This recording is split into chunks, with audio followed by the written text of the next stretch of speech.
안녕하세요. 인생 한 줄입니다. 오늘은 쇼펜하우어의 재능을 숨겨라라는 메시지를 가지고 겸손에 대해 이야기 나누어 보도록 하겠습니다. 편안한 마음으로 들어주시길 바랍니다. 세상에는 자신의 재능을 과시하는 것처럼 어리석은 일도 없습니다.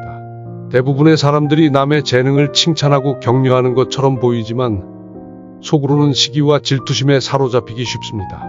특히 같은 분야에서 경쟁 관계에 있는 사람들 사이에서는 증오나 원한을 사게 될 가능성이 큽니다.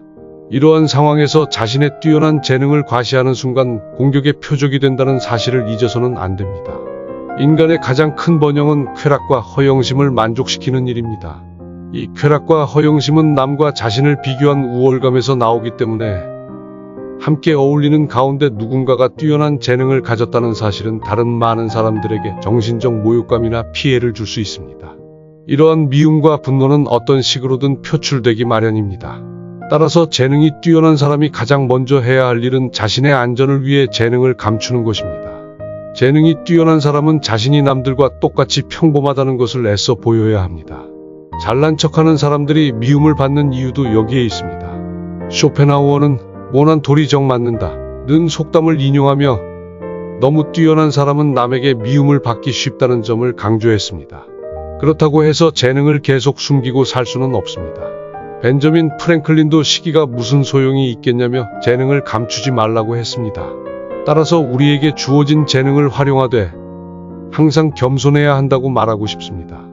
아무리 뛰어난 재능을 가지고 성공한 사람이라도 존경받지 못하고 오래가지 못하는 이유는 대부분이 겸손하지 못하기 때문입니다. 사람들의 시기와 질투를 사면 불행한 일을 당할 가능성은 높아집니다.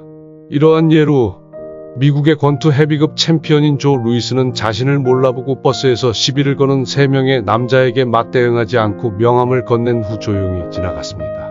반면 무하마드 알리는 승무원의 지시에 거만하게 대응하다가 창피를 당한 일화가 있습니다.